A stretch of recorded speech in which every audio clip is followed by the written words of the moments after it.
Series के starting में हम यून सेरी को एक सेलिब्रिटी के साथ में देखते हैं। यून सेरी बहुत ही बड़ी कंपनी की सीईओ है और सेलिब्रिटी के साथ में यून सेरी की तस्वीरें मीडिया वालों ने वायरल कर दी थी और जहाँ उन्होंने लिखा था कि वो दोनों एक दूसरे को डेट कर रहे हैं।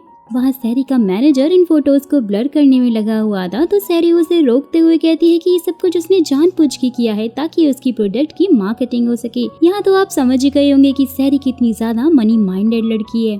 फिर सेरी को उसके भाई की कॉल आती है जो कि सेलिब्रिटी के साथ डेट करने पे उसको डांट रहा होता है और शाम को वो उसी घर पे इनवाइट करता है क्योंकि उसके फादर जेल से आज ही बाहर आए थे। सेरी का बड़ा भाई और उसकी भाभी वो दोनों बहुत ही ज्यादा पैसों की लालची हैं और सेरी वो हमेशा उन्हें इग्नोर कर देती है। शाम के टाइम पे सेरी की पूरी फैमिली डाइनिंग टेबल पे होती है जहाँ सेरी की स्टेप मॉम के साथ उसका एक और भाई भी था जिसका पूरा पैसा एक स्कैमर ने लूट लिया था। वो भी काफी लालची इंसान था। सेरी अपने डैड से मिलने आती है तो उसके डैड सारी प्रॉपर्टी सेरी के नाम कर देते हैं और उसके फादर के इस डिसीजन से कोई भी खुश नहीं होता है। जहाँ वो सबको वार्निंग देती है कि वो सारे निकम्मे लोगों को अपनी कंपनी से निकाल देगी। सबके सामने सेरी खुद को बहुत स्ट्रॉन्ग दिखा रही थी कि उसके लिए इतनी बड़ी कंपनी चलाना कोई बड़ी बात नहीं है, लेकिन अंदर ही अंदर वो बहुत ज्यादा घबरा भी रही थी और इस घबराहट को दूर करने के लिए वो पैराग्लाइडिंग के लिए जाती है जहाँ से दोस्त की जिंदगी पूरी तरह से बदल जाती है। वहाँ पर बहुत ही बड़ा टोर्नेडो आ जाता है और सेरी उस टोर्नेडो की चपेट में आ जाती है। सीन शिफ्ट होते हैं और हमें नॉर्थ कोरिया के एक आर्मी ऑफिसर ली चोंग ये को दिखाया जाता है जिसे सब कैप्टन ली बुलाते हैं और वो अपनी टीम के साथ कुछ लोगों को रिस्ट्रिक्टेड एरिया में पकड़ लेता है कि तभी उन चारों को छुड़वाने के लिए एक हाई रैंक ऑफिसर जो चोल वहाँ पे आता है जो कि कैप्टन ली को उन फैंस को ठीक करने के लिए ऑर्डर देता है जो टोर्नेडो की वजह से टूट गए थे। सीन शिफ्ट होते हैं और सेरी को दिखाया जाता है जो अपने पैराशूट की वजह से किसी पेड़ पर लटकी हुई थी और उधर साउथ कोरिया में सेरी का मैनेजर पुलिस के साथ में सेरी को ढूंढ रहा था। जैसे ही सेरी को होश आता है वो हेल्प के लिए चिल्लाने लग जाती है। तभी सेरी की आवाज सुनकर कैप्टन ली उसके पास पहुंचते हैं। सेरी को लग रहा था कि वो साउथ कोरिया में है और उसे ढूंढने के लिए आर्मी वाले यहाँ पर आए हैं, लेकिन कैप्टन ली के कपड़े देखकर वो समझ आती है कि वो अपनी दुश्मन देश यानी कि नॉर्थ कोरिया में है। जैसे ही सेरी पैराशूट का लॉक खोलती है वो सीधा कैप्टन ली के ऊपर जाके गिर जाती है। सेरी को लग रहा था कि कैप्टन ली साउथ कोरिया में स्पाई करने के लिए आया हुआ है, लेकिन कैप्टन ली उसे क्लियर करता है कि वो नॉर्थ कोरिया में आई है और ये सुनकर सेरी के होश ही उड़ जाते हैं क्योंकि अब उनके देश में इस तरह से बिना परमिशन के घुसने पर सेरी पर स्पाई करने का आरोप लगने वाला था। लेकिन सेरी उसे समझाती है कि इन सब कोर्ट के चक्रों में उसकी पूरी लाइफ बर्बाद हो जाएगी। फिर वो कैप्टन ली से साउथ कोरिया का रास्ता पूछकर वहाँ से निकलने लग जाती है तो कैप्टन ली उसे बताते हैं कि हर जगह पर लैंड माइन बिछी हुई है। तभी वो खुद एक माइन पर पैर रख देते हैं और उसका माइक भी गिर जाता है। सेरी माइक उठाने के बदले कैप्टन ली से साउथ कोरिया तक जाने का रास्ता पूछती है क्योंकि वो लोग बॉर्डर पर ही थे। सेरी के वहाँ से जाते ही कैप्टन ली के टीम का एक मेंबर पाक वहाँ पर आके उनकी माइन को डिफ्यूज करके उनकी जान बचा लेता है।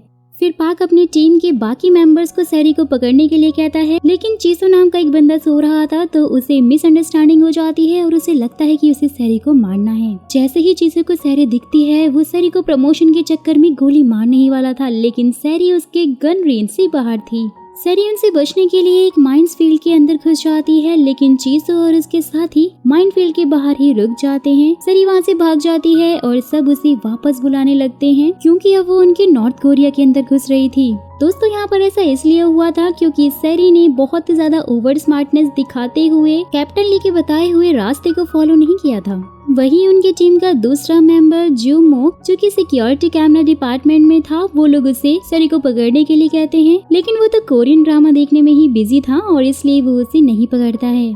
फिर वही चौथा नॉर्थ कोरियन सोल्जर डोंग दिखाया जाता है जो कि इन सब में सबसे छोटा था और उसकी एज बहुत ही ज्यादा कम थी। वो अपनी माँ के खत को पढ़कर रो रहा था और उसके पीछे से सेरी निकल के भाग जाती है और उसे कुछ फर्क ही नहीं पड़ रहा था क्योंकि उस टाइम वो काफी ज्यादा इमोशनल लग रहा था। दोस्तों नॉर्थ कोरिया के रूल के हिसाब से फैमिली के एक शख्स को 10 साल के लिए आर्मी ज्वाइन करना पड़ता है और इसलिए डोंग कम उम्र में ही आर्मी में था। फिर वहीं दूसरी तरफ साउथ कोरिया में सेरी के घर वालों को भी पता चल गया था कि सेरी लापता हो गई है और सब बहुत ही ज्यादा खुश हो गए थे क्योंकि उनके हिसाब से उनके पास बहुत सारे पैसे जो आने वाले थे।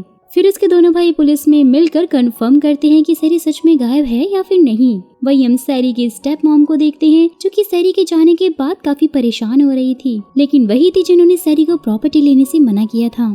फिर यहाँ नॉर्थ कोरिया में कैप्टन ली के चारों साथी पाक, चीजो, मोक और डोंग सब के सब एक दूसरे की गलतियां ही गिनवा रहे थे, जिस वजह से सैरी उनके हाथों से निकल गई थी। सैरी जंगल में थी और उसकी हालत बहुत ज्यादा खराब थी क्योंकि वो काफी देर से एक ही जगह पर गोल गोल घूम रही थी, यानी कि दोस्तों वो जंगल में गुम हो गई थी। वहीं दूसरी तरफ साउथ कोरिया में उसके भाई को दिखाया जाता है जिसके साथ स्कैम हुआ था और उसकी वाइफ उसे समझाती है कि उन्हें सैरी के ना होने का फायदा उठाना चाहिए और प्रॉपर्टी के साथ वो सेंगजुन को भी पकड़ना चाहते थे जो कि उनके साथ स्कैम करके भाग गया था। फिर यहाँ पे हमें सेंगजुन से इंट्रोड्यूस कराया जाता है जो कि एक आदमी से मिलता है क्योंकि वो पूरे देश में भागता फिर रहा था।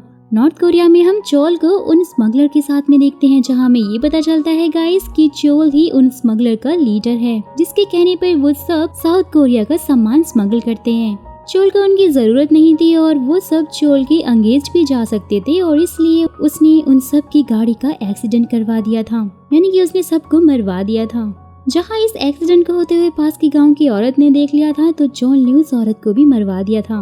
वहीं अब सैरी चलते चलते एक गांव में पहुंच जाती है और उसे लग रहा था कि वो शायद साउथ कोरिया में आ गई है और वहां के लोगों की हरकतें, पोस्टर को देखकर वो समझ आती है कि अभी भी वो नॉर्थ कोरिया में ही है। शायद आपको पता होगा दोस्तों, साउथ कोरिया जितना ज्यादा डेवलप है, नॉर्थ कोरिया उतना ही ज्यादा पिछड़ा हुआ है क्योंकि वहाँ अभी भी लोग पुराने जमाने की तरह ही रहते हैं। वहाँ पर अभी भी रेडियो ही चलते हैं, वो लोग तो टेक्नोलॉजी का यूज ही नहीं कर पाते हैं। जहाँ उस गांव के बाहर ही चोल अपनी जीप से गुजरता है और चोल की नजर सैरी पर पड़े उससे पहले ही कैप्टन ली सैरी को चोल की नजरों से छुपा लेता है।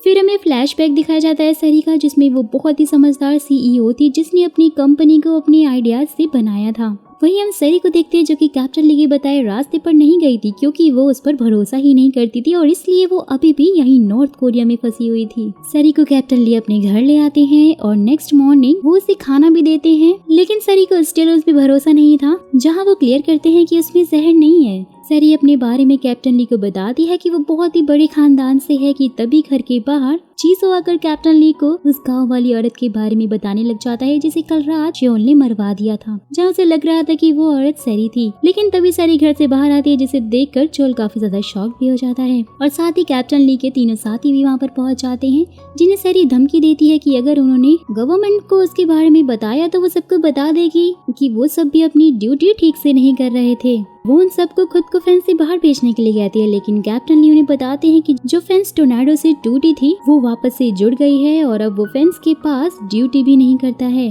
तो इसलिए मोक उन्हें एक बोट के बारे में बताता है जो कि 5 दिन बाद साउथ कोरिया जाने वाली थी, जहाँ सब इस बात से एग्री हो जाते हैं कि उस बोट से सैरी को वापस भेज देंगे। साथ ही कैप्टन ली उसे एक इमरजेंसी नंबर देते हैं जिसे वो सिर्फ मुसीबत के टाइम पे ही इस्तेमाल करेगी।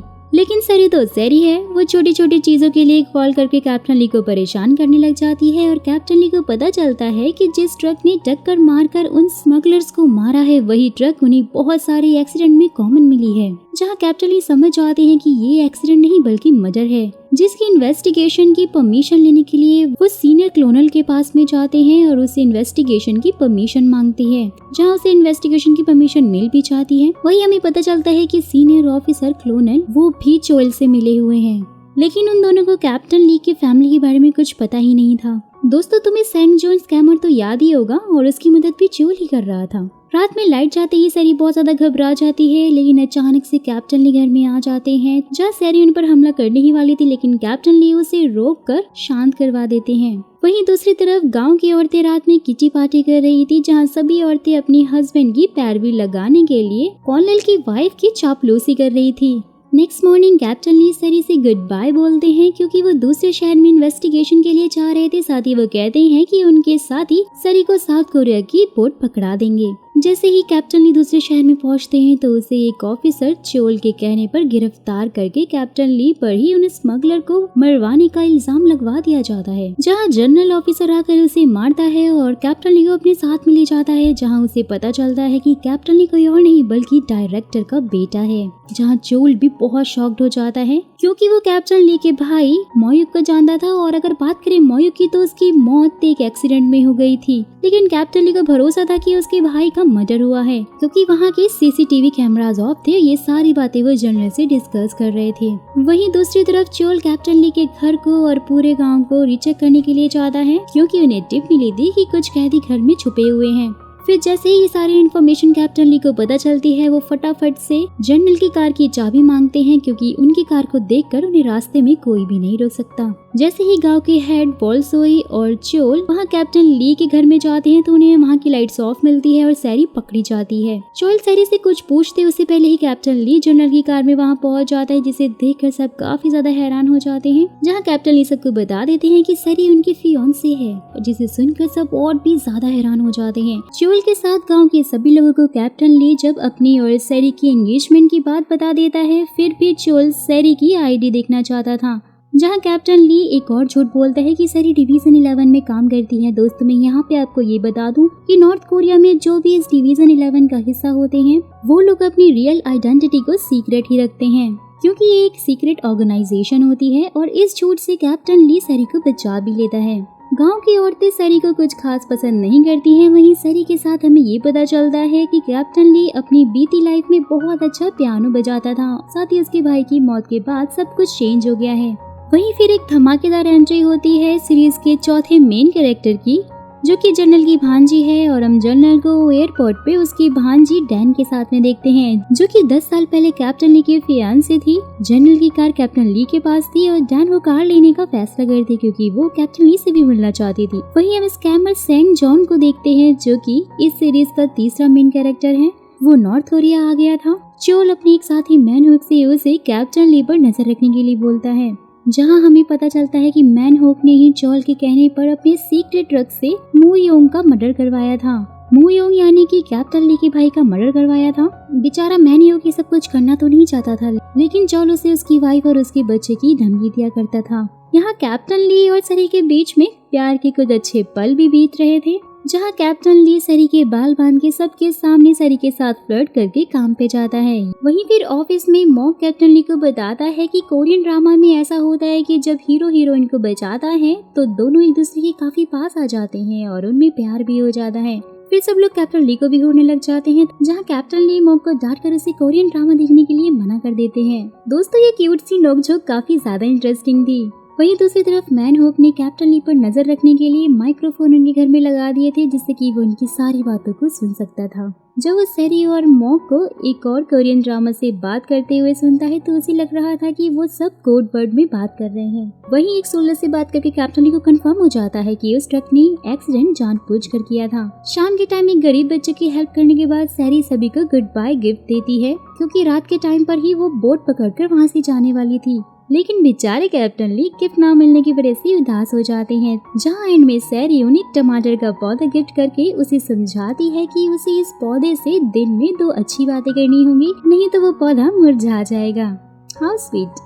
रात के टाइम में जब कैप्टन ली सैरी को लेकर बोट से जा रहे होते हैं तो वो काफी इमोशनल होने लग जाते हैं, लेकिन तभी वहाँ पे पेट्रोलियम टीम छानबीन करने के लिए बोट पर आ जाती है और उन्हें देखकर सैरी और कैप्टन ली छुप गए थे। वो लोग पकड़े जाते इससे पहले ही कैप्टन ली सैरी को किस कर लेते हैं, क्योंकि मॉक ने उन्हें बताया था कि मेन कपल ऐसी सिचुएशन में जब आते हैं तो वो एक दूसरे को किस कर लेते हैं। सैरी किस करने के बाद काफी ज्यादा हैरान हो रही थी। फिर वो बहाना मारते हैं कि वो यहाँ पर फिशिंग के लिए आए हुए थे, तो उनकी बातों पर पेट्रोलियम ऑफिसर भरोसा करके वहाँ से चले भी जाते हैं। फिर कैप्टन ली के मुताबिक इस पेट्रोलिंग की वजह से अब 10 से 15 दिन बाद ही सैरी वापस अपने देश जा पाएगी।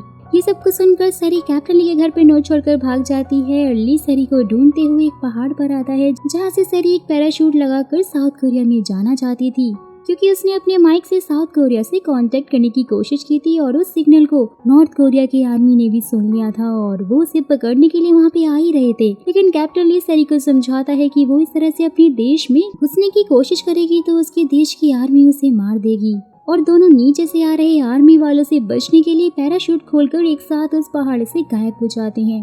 वही चोल को मैन होक बता देता है कि पिछली रात सैरी और कैप्टन ली बाहर गए थे, लेकिन वो सुबह लौट आए हैं। फिर वही कोइंसिडेंटली बाजार में मैन होक के पर्स को कैप्टन ली चोर से छीन कर उसे लौटा देते हैं। ये सब कुछ देखकर मैन होक को कैप्टन ली के भाई की मौत के लिए बहुत ज्यादा गिल्ट फील हो रहा था, क्योंकि कहीं न कहीं वो भी उसमें शामिल था। चोर ने एक बंदे को सैरी के बारे में पता लगाने के लिए बोल दिया था। वहीं उन चारों से बात करते हुए घर में गांव की औरतें सैरी को कॉलिन की वाइफ यानी कि गांव के हेड के बर्थडे में इनवाइट करने के लिए आते हैं। सैरी उन्हें मना कर देती है, लेकिन तभी सैरी को उन चारों से पता चलता है कि कैप्टन ली चोल के कंपैरिजन में छोटे रैंक का ऑफिसर है और कैप्टन ली को प्रमोशन सिर्फ कॉलिन ही दे सकता है, तो सैरी कॉलिन की वाइफ के बर्थडे में जाने का डिसाइड करती है। क्योंकि कॉलिन अपनी वाइफ की सुनता है तो शायद उसके कहने पर कैप्टन ली को प्रमोशन मिल भी सकता है, जिसके कारण सैरी जल्द से जल्द अपने देश भी जा सकती है।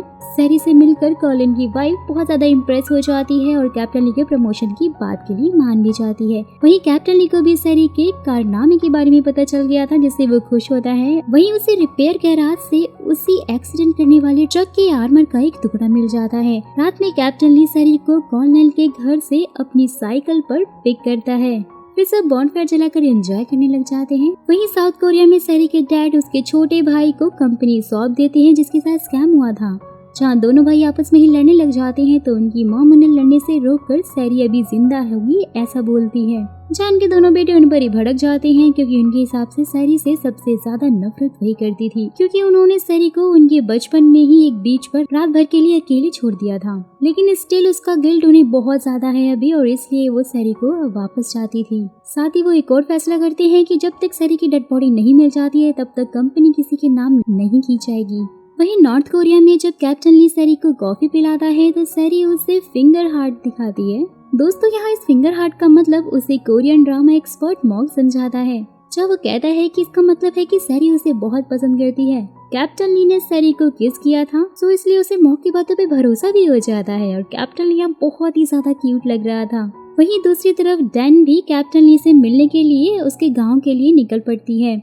सैरी भी गांव की औरतों के साथ में शॉपिंग करने के लिए निकलती है तो उसे एक दुकान में अपनी ही कंपनी की बनाई हुई ब्यूटी प्रोडक्ट मिलती है। सैरी की कंपनी का नाम था सैरी चॉइस, जिसके बारे में वो डिटेल में दुकानदार और सभी औरतों को बताने लग जाती है। ये देखकर कॉलिन की वाइफ सैरी से और भी ज्यादा इम्प्रेस हो जाती है। वहीं दूसरी तरफ सैरी का भाई सैरी के मैनेजर और इंश्योरेंस वालों को सैरी को ढूंढने से मना कर देता है। रास्ते में डैन की टैक्सी खराब हो जाती है तो सेंग जून उसे लिफ्ट देता है और उसके साथ फ्लर्ट करने की कोशिश भी करता है, लेकिन डैन तो उसे भाव ही नहीं देती है। चोल को पता चल जाता है कि कैप्टन ली ने सैरी की आइडेंटिटी के बारे में झूठ बोला है। वहीं मार्केट में रात होने पर वहां की बिजली चली जाती है और सैरी खो जाती है। गांव की औरतें सैरी के खो जाने की बात कैप्टन ली को बताती हैं तो कैप्टन ली मार्केट में जाकर अपने हाथ में एक कैंडल जलाकर उस सैरी को ढूंढ लेते हैं, जहाँ सैरी को अपने बचपन के विजन आते हैं जब वो बीच पर अकेली थी और उसे उसकी माँ छोड़कर चली गई थी। लेकिन जैसे ही वो फ्लैशबैक से बाहर आती है कैप्टन ली उसे मिल जाते हैं और वो उन्हें देखकर बहुत खुशी से रोने लग जाती है। वहीं अब गांव में सेंगजू और डैन पहुंच गए थे। जब कैप्टन ली सैरी के साथ में घर आते हुए उसे बता रहा होता है कि उसकी एंगेजमेंट 10 साल पहले ही हो गई है तो सैरी उसे पूछ रही थी कि अगर वो लड़की यहाँ आ गई तो सिचुएशन को वो कैसे संभालेंगे। वो ये बात कर ही रहे होते हैं कि उनके घर के आगे डैन उन्हें मिल जाती है और उन दोनों को कैप्टन ली एक दूसरे से मिलवा देते हैं। सैरी को वापस घर भेजकर कैप्टन ली जनरल की कार लेकर डैन को छोड़ने के लिए शहर पहुँच जाते हैं। रास्ते में जब डैन कैप्टन ली से उनकी शादी की बात करती है तो ली उससे कुछ और वक्त मांगता है। डैन के घर वाले भी ली को अपना सन इन लॉ मान चुके थे, वो उनकी बहुत ज्यादा खातिरदारी करने लग जाते हैं। वही सिंगजू ने भी गांव में सैरी को देख लिया था और हम देख पाते हैं कि सैरी के भाई ने सिंगजू से सैरी की शादी करवाना चाहता था, लेकिन सैरी ने सिंगजू के कैरेक्टर को देखकर वो उसे समझ गई थी और उसने उसे मना कर दिया था क्योंकि वो जानती थी कि वो एक फ्रॉड है। सिंगजू को भी पता था कि सैरी बहुत ही ज्यादा समझदार लड़की है। रात में गांव की औरतें सैरी के पास आकर उसे शांतवना देने लग जाती हैं क्योंकि उन्हें लग रहा था कि कैप्टन ली 2 लड़की के साथ में रह रहा है। लेकिन सैरी उन्हें बताती है कि ली ने डैन से एंगेजमेंट अपने माता पिता के दबाव में आकर की है, जहां उनकी कॉन्वर्सेशन को मैनहुक भी सुन रहा था।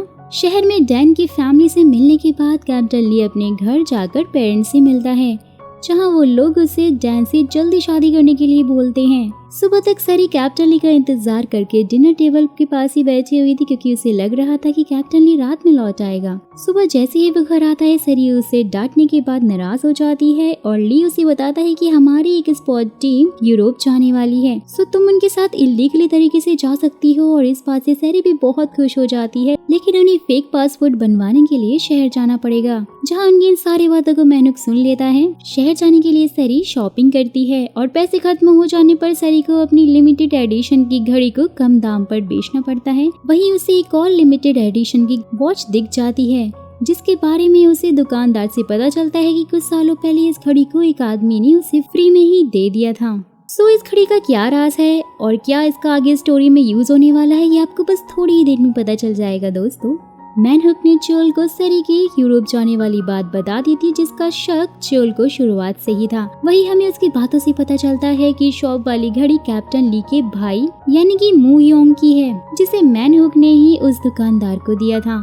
लेकिन चोल आज भी उस घड़ी को ढूंढ रहा है, क्योंकि उसमें ऐसा कुछ है जो कि चोल के लिए खतरा बन सकता है। चोल कैप्टन ली के टीम के लोगों को अच्छे से कुटाई करके उनसे सैरी की सच्चाई पूछ रहा होता है, तो लेकिन वो लोग कुछ भी नहीं बताते हैं। वहीं कैप्टन ली आकर सबको बचा लेता है, क्योंकि ट्रक एक्सीडेंट की गलत रिपोर्ट कैप्टन ली ने सीनियर को भेज दी थी। तो सीनियर चोल को उस ट्रक एक्सीडेंट की सही रिपोर्ट भेजने के लिए बोलते हैं। गांव में शॉपिंग से वापस आने पर सैरी मैन्यू के बेटे को कुछ बुली स्टूडेंट से बचा लेती है। वहीं दूसरी तरफ साउथ कोरिया में पैराग्लाइडिंग की टीम ने सैरी के मैनेजर और इंश्योरेंस एजेंट को उसकी आवाज सुना दी थी। दोनों वापस से सैरी की खोज में जुट जाते हैं। वहीं सैरी के भाई ने सेंग जुन के एजेंट को ढूंढ लिया था, जिसने सेंग जुन को नॉर्थ कोरिया में भेजा था, जहां वो उस एजेंट से सेंग जुन को वापस लाने के लिए बोलता है, जिसकी कीमत वो 10 गुना देता है। फिर वो एजेंट नॉर्थ कोरिया में अपने एक बंदे के पास में कॉल करके सेंग जुन को वापस साउथ कोरिया लाने के लिए कहता है। तो सेंग जुन का एजेंट उसे शहर के एयरपोर्ट पे चलने के लिए बोलता है। मार खाने के बाद जब चारों जूनियर कैप्टन ली के घर आते हैं, तब सैरी उन सभी को फिंगर हार्ट दिखाकर उनसे माफी मांगती है। वो समझ जाते हैं कि फिंगर हार्ट दोस्तों को दिखाया जाता है, ना कि लवर्स को, जिससे कैप्टन ली का सबके सामने मजाक बन जाता है। और इस बात से गुस्सा होकर कैप्टन ली सैरी को अपने बेड से हटाकर उसे सोफे पर सोने के लिए बोलता है। दोस्तों, यहाँ इनकी एक क्यूट फाइट बहुत ही ज्यादा इंटरेस्टिंग लग रही थी। फिर वही रात में मैनहुक को वापस से गिल्टी फील होने लग जाता है, क्योंकि सैरी ने उसके बेटे की मदद की थी, लेकिन वो तो उसी को फंसाने में लगा हुआ था चोल के साथ में मिलकर। जहाँ मैनहुक को भी याद आ जाता है कि मू योंग ने भी उसे बुली होने से बचाया था। नेक्स्ट मॉर्निंग दोनों ट्रेन से शहर जा रहे होते हैं और हम देख पाते हैं कि सैरी के यूरोप जाने की सेटिंग कैप्टन ली ने अपने फादर से करवाई थी, जहां उनकी ट्रेन खराब हो जाती है, जिसे ठीक करने में 10 घंटे लगने वाले हैं, क्योंकि अब ये नॉर्थ कोरिया है, साउथ कोरिया तो है नहीं कि जहां सब कुछ टाइम पे और क्विकली हो जाएगा। सच में नॉर्थ कोरिया में कोई फैसिलिटीज ही नहीं थी। फिर रात में सारे पैसेंजर्स के साथ ये दोनों भी ट्रेन से बाहर जाकर बॉनफायर के पास में बैठते हैं, जहाँ सैरी कैप्टन ली को थोड़ा परेशान करने लग जाती है और उसे बताती है कि वो फ्यूचर में अच्छा हस्बैंड बनेगा, क्योंकि वो अच्छे से सुन लेता है। लेकिन जब कैप्टन ली के भाई की मौत हुई थी, फिर उसने अपने पैशन को छोड़ा था, तब से कैप्टन ली फ्यूचर के लिए नहीं बल्कि आज के लिए जीता है। जैसे तैसे करके उनकी ट्रेन उन्हें शहर पहुंचा तो देती है। दोनों पासवर्ड बनवाने जाते हैं। सैरी कैप्टन ली के साथ में एक फोटो खिंचवाना चाहती थी, लेकिन कैप्टन ली उसे मना कर देते हैं। और वही हम सेंग जून को उसी एजेंट के साथ में देखते हैं, जिसे सेंग जून ने गन पॉइंट पे ले लिया था, क्योंकि उसे पता चल गया था कि वो उसे धोखा दे रहा है।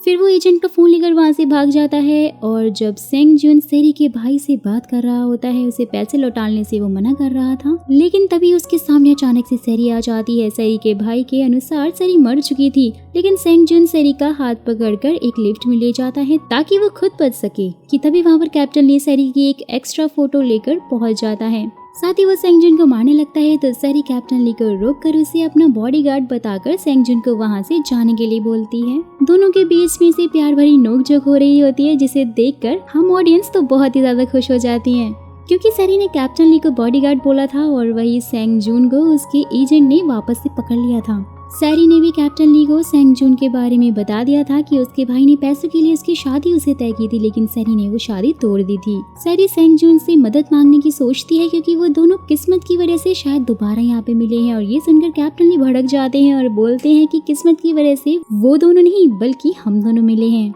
जहाँ डैन आ जाती है, क्योंकि उसकी दोस्त ने कैप्टन ली और सैरी को होटल में एक साथ में देख लिया था। डैन 7 बजे कैप्टन ली को डिनर पर इनवाइट करती है। सैरी भी 7 बजे सेंग जून से मिलने वाली थी।